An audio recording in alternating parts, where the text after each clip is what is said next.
नमस्कार दोस्तों, आप सबका स्वागत है कृष्ण प्रज्ञा यूट्यूब चैनल में।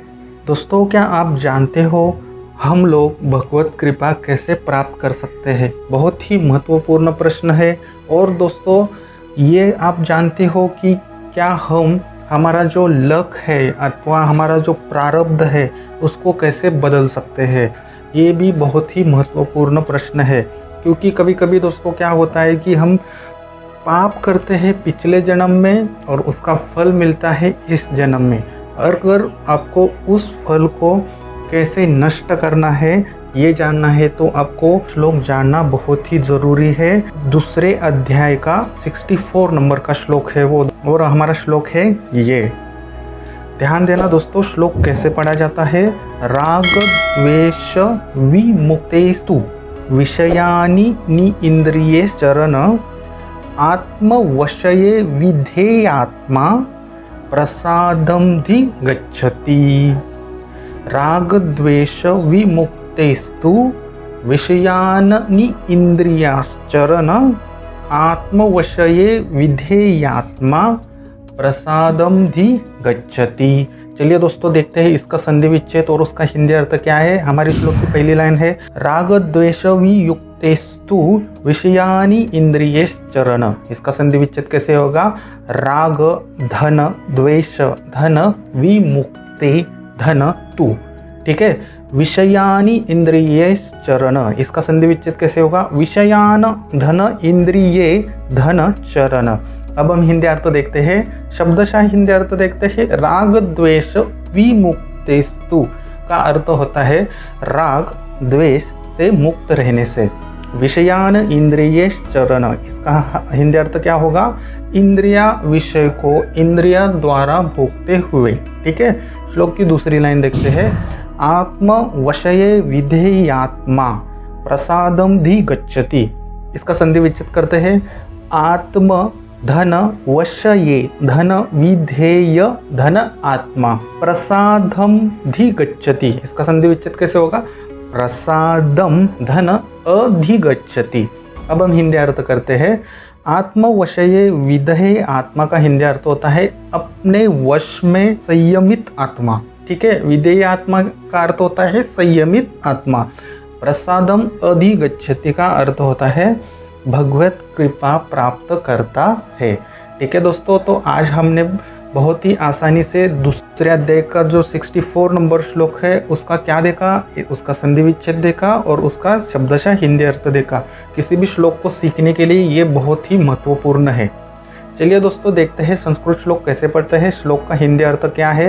यहाँ पे 2 बार श्लोक का उच्चारण करेंगे, कृपया आप भी पीछे से दोहराइए। राग द्वेष विमुक्तेस्तु विषयानि इंद्रियैश्चरण आत्म वशये विधेयात्मा प्रसादम धि गच्छति।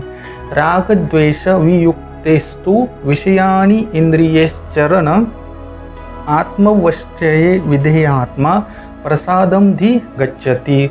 अब भगवान श्री कृष्ण अर्जुन को क्या बोलते हैं कि हे अर्जुन, राग द्वेष वियुक्तेषु विषयानि इंद्रियैश्चरण, अर्थात राग द्वेष से मुक्त रहने से इंद्रिया विषय को इंद्रिय द्वारा भोगते हुए बाद में क्या बोलते हैं? आत्मवशये विधेय आत्मा प्रसादम धि गच्छति, अर्थात अपने वश में संयमित आत्मा भगवत कृपा प्राप्त करता है।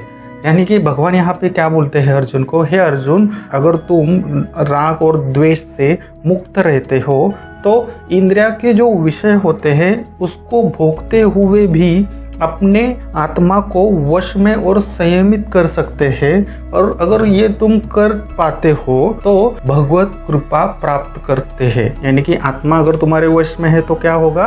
भगवत कृपा तुम प्राप्त कर सकते हो। ठीक है दोस्तों, यही है इस श्लोक का अर्थ।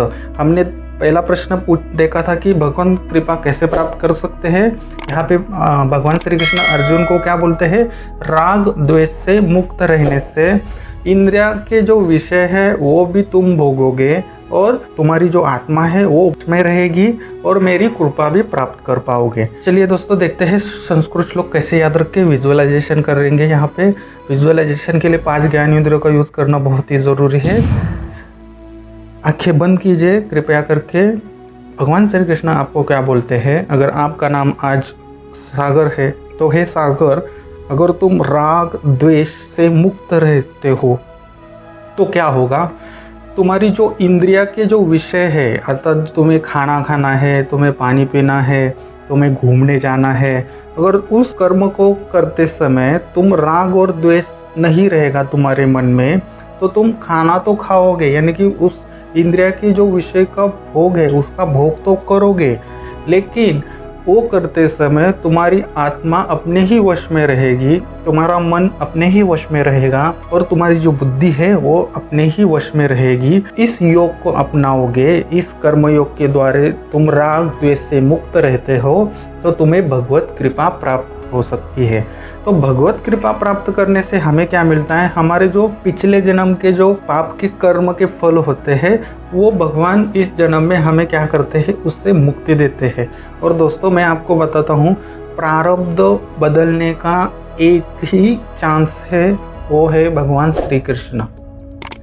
बाकी के कोई देवता प्रारब्ध नहीं बदल सकते, किसी को वो अधिकार नहीं है, लेकिन भगवान श्री कृष्ण प्रारब्ध बदल सकते हैं। आपने देखा ही है, सुना भी होगा कि भगवान विष्णु के हाथ से और भगवान श्री कृष्ण के हाथ से जो भी व्यक्ति मरा है उनको मोक्ष मिली है। जैसे कि रावण, उसको मोक्ष मिला है, शिशुपाल, उसको मोक्ष मिला है। ऐसे बहुत सारे हमें उदाहरण है।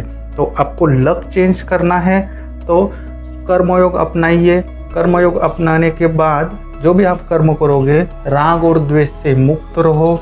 इंद्रिया के विषय भी आपको भोगने को मिलेंगे। यहाँ पे भगवान बोलते हैं कि ये जो प्रकृति है ये मैंने आपके लिए बनाई है, तो उसका भोग भी तुम करो, आनंद में जीवन बिताओ। लेकिन ये करते समय जो हमारी आत्मा है उसको संयमित करना है, और ये करने से हमें भगवत कृपा प्राप्त कर सकते हैं। बहुत ही महत्वपूर्ण है दोस्तों। चलिए मैं श्लोक बोलता हूँ, आपने अच्छे से विजुअलाइजेशन किया होगा, पीछे से कनेक्ट करने की कोशिश जरूर कीजिए। राग द्वेष विमुक्तेस्तु विषयानि इंद्रियश्चरण आत्मवशये विधेयात्मा प्रसादम धी गच्छति। मैं एक बार फिर से श्लोक पढ़ता हूँ दोस्तों। राग द्वेष वियुक्तेस्तु विषयानि इंद्रियश्चरण आत्मवशये विधेयात्मा प्रसादम धी गच्छति। आशा करता हूँ दोस्तों आपने अच्छे से विजुअलाइजेशन किया होगा। अब लोग आंखें खोल सकते हो। जो भी विजुअलाइजेशन किया है 2 मिनट वीडियो पॉज कीजिए, पुनः उसको स्मरण कीजिए। 2 मिनट के बाद दोस्तों चलिए देखते हैं इस श्लोक के क्या है प्रश्न। एक ही प्रश्न है दोस्तों, इस श्लोक से आपने क्या सीखा? बहुत ही महत्वपूर्ण हमने आज ज्ञान लिया। लक कैसे बदल सकते हैं और भगवत कृपा कैसे प्राप्त कर सकते हैं। अगर आप दोस्तों राग और द्वेष आप मुक्त रहते हो, अलिप्त रहते हो, तो आपको ये दो बेनिफिट जरूर मिलने वाले हैं। ठीक है, इसी तरह दोस्तों शास्त्रों श्लोक सीखने के लिए कृष्ण प्रज्ञा यूट्यूब चैनल को सब्सक्राइब जरूर करना। वीडियो अच्छा लगा तो प्लीज़ लाइक ज़रूर करना, शेयर ज़रूर करना। जो भी भगवद गीता सीखना चाहता है, जीवन में उतारना चाहता है। फिर मिलते हैं अगले श्लोक में, तब तक के लिए हरे कृष्णा।